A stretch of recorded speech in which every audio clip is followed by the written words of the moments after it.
আসসালামু আলাইকুম সুপ্রিয় দর্শক, চলে আসলাম এই মুহূর্তে পাওয়া সবচেয়ে গুরুত্বপূর্ণ আবহাওয়ার বিরাট আপডেট নিয়ে। আবারও ঘূর্ণিঝড় ও মেঘ বৃষ্টি নিয়ে নতুন সতর্ক বার্তা দিল আবহাওয়া দপ্তর। ঘূর্ণিঝড় মন্থা এর রেশ না কাটতেই বঙ্গোপসাগরে তৈরি হতে যাচ্ছে আরেকটি শক্তিশালী নিম্নচাপ। রূপ নিতে পারে ঘূর্ণিঝড়ে, আঘাত আনতে পারে ৫ থেকে ৭ই নভেম্বরের মধ্যে। এছাড়া আগামী ২৪ ঘন্টার মধ্যে পশ্চিমবঙ্গ এবং বাংলাদেশের বিভিন্ন জেলাতে বিক্ষিপ্ত আকারে বৃষ্টি এবং বজ্রসহ বৃষ্টিপাতের সতর্কতা রয়েছে। তো আজ ২রা নভেম্বর রবিবার এবং আগামীকাল ৩রা নভেম্বর সোমবার কেমন থাকতে চলেছে আগামী ২৪ থেকে ৪৮ ঘন্টার আবহাওয়া। বাংলাদেশ থেকে শুরু করে ভারতের পশ্চিমবঙ্গ, আসাম, মেঘালয় এবং উত্তর থেকে ত্রিপুরা রাজ্যে আগামী ২৪ থেকে ৪৮ ঘন্টার মধ্যে কোন কোন জেলাগুলোতে বিক্ষিপ্ত আকারে বৃষ্টি এবং বজ্রসহ বৃষ্টিপাতের সতর্কতা রয়েছে এবং কবে নাগাদ আকাশ পরিষ্কার হয়ে যেতে পারে এবং কবে থেকে আসতে পারে শৈত্যপ্রবাহ। তো এই বিষয়ে আরো বিস্তারিত জানতে হলে ভিডিওটি সম্পূর্ণ দেখতে থাকুন।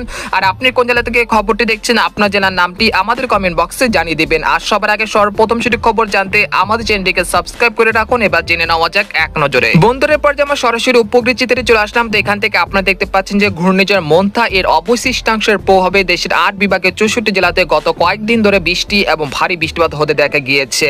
তবে আজ কিন্তু সেই পরিস্থিতি কিন্তু কিছুটা উন্নতি হতে শুরু করেছে। একই সঙ্গে রংপুর, ময়মনসিংহ, সিলেট, রাজশাহী, ঢাকা বিভাগের আকাশে কিন্তু মেঘের আনাগোনা রয়েছে। তবে বৃষ্টিপাতের সম্ভাবনা আজ তেমন দেখা যাচ্ছে না।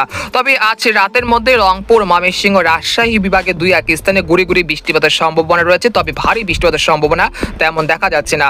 এছাড়া সিলেট এবং চট্টগ্রাম বিভাগের কোথাও কোথাও বৃষ্টি এবং ভারী বৃষ্টিপাতের সতর্কতা রয়েছে। বিশেষ করে খাগড়াছড়ি, ফটিকছড়ি, রাঙ্গামাটি, বান্দরবান, চট্টগ্রাম, সীতাকুণ্ড, সন্দ্বীপ, কুমিল্লা, তারপর নোয়াখালী, এখানে রয়েছে ব্রাহ্মণবাড়িয়া, তারপর হচ্ছে মৌলভীবাজার, তারপর লাখি, তারপর রয়েছে নাসিরনগর, হাবিবগঞ্জ, জৈন্তাপুর, কানাইঘাট, সিলেট, সুনামগঞ্জ, তারপর হচ্ছে সাতক, বারলেখা, কুলাউড়া, এইসব জেলা কোথাও কোথাও বৃষ্টি এবং বজ্রসহ ভারী থেকে অতি ভারী বৃষ্টিপাতের সতর্কতা রয়েছে আজ বিকেল বা সন্ধ্যার মধ্যে ইনশাল্লাহ।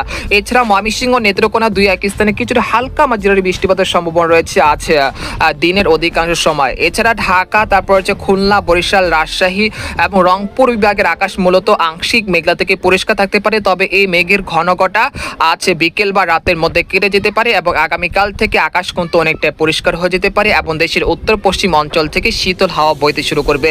এছাড়া ভারতের পশ্চিমবঙ্গের কলকাতা, খড়গপুর, পূর্ব ও পশ্চিম মেদিনীপুর, উত্তর দক্ষিণ ২৪ পরগনা, বর্ধমান, বানকুড়িয়া, পুরুলিয়া, দুর্গাপুর, সিউড়ি, নালিহাটি, মুর্শিদাবাদ, কৃষ্ণনগর, কাটোয়া, শান্তিপুর, এইসব জেলার আকাশও কিন্তু আংশিক মেঘলা থেকে মেঘলা রয়েছে। তবে এই পরিস্থিতি আজ দুপুর বা দুপুরের পরে উন্নতি হওয়ার আশঙ্কা রয়েছে। তবে হালকা গুড়ি গুড়ি বৃষ্টিপাতের সম্ভাবনা রয়েছে পশ্চিমবঙ্গের বিভিন্ন অঞ্চলে।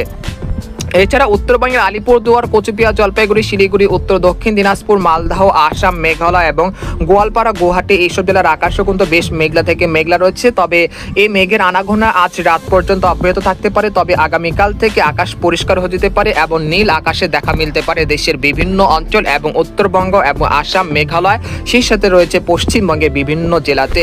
এছাড়া আগামী ৪৮ ঘন্টার মধ্যে বঙ্গোপসাগর একটি লঘুচাপ তৈরি হওয়ার আশঙ্কা রয়েছে। সেটা এখানে তৈরি হতে পারে, যেটা পরবর্তী ৭২ ঘন্টার মধ্যে নিম্নচাপে রূপ নিতে পারে।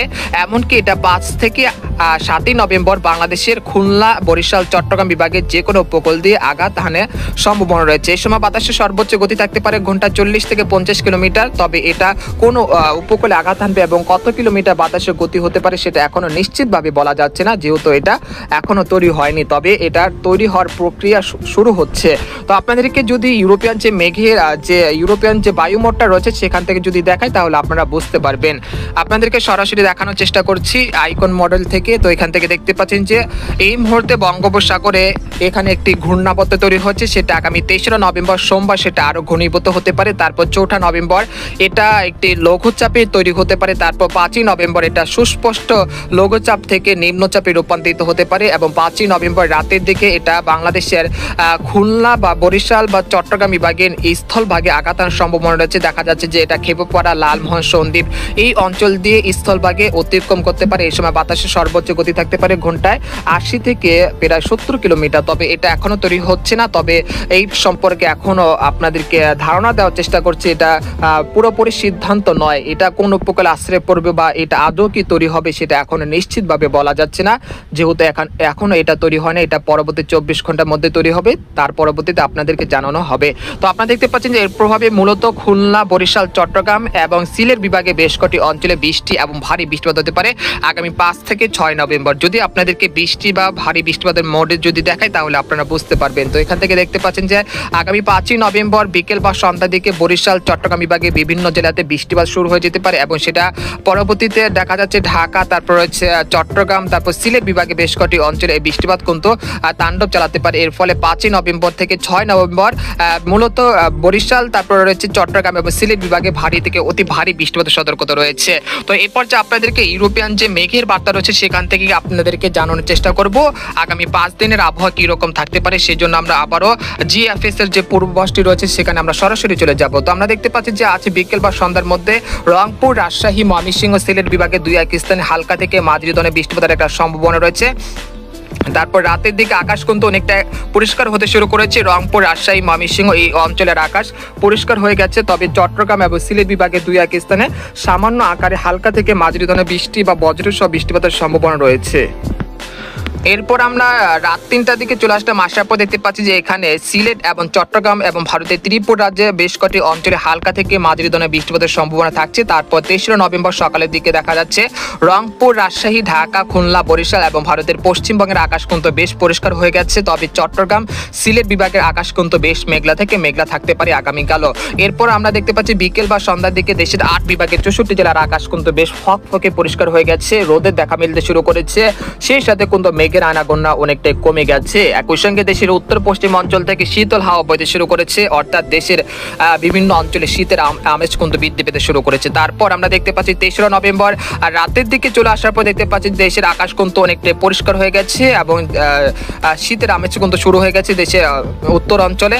এরপর আমরা দেখতে পাচ্ছি 4 নভেম্বর বঙ্গোপসাগরে একটি লঘুচাপ তৈরি হওয়ার আশঙ্কা রয়েছে। এটা 5 নভেম্বরের মধ্যে নিম্নচাপে রূপান্তরিত হতে পারে এবং সেটা চট্টগ্রাম, বরিশাল, ঢাকা এবং সিলেট বিভাগের বেশ কটি অঞ্চলে 5 নভেম্বর থেকে 6 নভেম্বর আবারও পুনরায় বৃষ্টি এবং ভারী বৃষ্টিপাতের সতর্কতা রয়েছে। আপনারা দেখতে পাচ্ছেন 5 নভেম্বর চট্টগ্রাম, তারপর হচ্ছে খাগড়াছড়ি, রাঙ্গামাটি, সন্দ্বীপ, হাতিয়া, তারপর হচ্ছে ফটিকছড়ি, তারপর হচ্ছে লালমোহন, মতিরাট, এখানে রয়েছে নোয়াখালী, ফরিদগঞ্জ, খাগড়াছড়ি, তারপর ভারতের ত্রিপুরা রাজ্যের সংলগ্ন বেশ কটি অঞ্চলে বৃষ্টি এবং ভারী বৃষ্টিপাতের সতর্কতা রয়েছে 5 নভেম্বর রাত পর্যন্ত। তারপর 6 বা 7 নভেম্বর এই মেঘ বৃষ্টিপাতের প্রবণতা অব্যাহত থাকতে পারে। 7 নভেম্বরের থেকে দেশের আকাশ কিন্তু আবারও পুনরায় পরিষ্কার হয়ে যেতে পারে। তারপর 8 নভেম্বর থেকে একেবারে আকাশ কিন্তু অনেকটাই পরিষ্কার হয়ে যেতে পারে এবং দেশের উত্তর অঞ্চল থেকে শীতের যে আগমনী বার্তা সেটা কিন্তু সচল থাকবে এবং নভেম্বর মাসের শেষ দিকে বাংলাদেশে একটি শৈত্যপ্রবাহের আশঙ্কা রয়েছে এবং সেটা কতটা শক্তিশালী হতে পারে সেটা এখনো নিশ্চিতভাবে বলা যাচ্ছে না।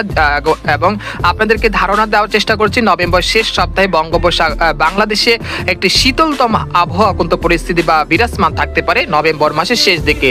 এছাড়া ডিসেম্বর মাসের প্রথম বা শেষ দিকে বাংলাদেশের দিকে একটি তীব্র শৈত্যপ্রবাহ আসতে চলেছে। সেখানে সর্বনিম্ন তাপমাত্রা নেমে যেতে পারে 5 থেকে 6 ডিগ্রি সেলসিয়াসের নিচে। তাছাড়া আপনারা দেখতে পাচ্ছেন যে রংপুর, রাজশাহী, ময়মনসিংহ, সিলেট বিভাগে বেশ কটি অঞ্চলে সেই সময় তাপমাত্রা 5 থেকে 6 ডিগ্রি সেলসিয়াস নিচে নেমে যেতে পারে।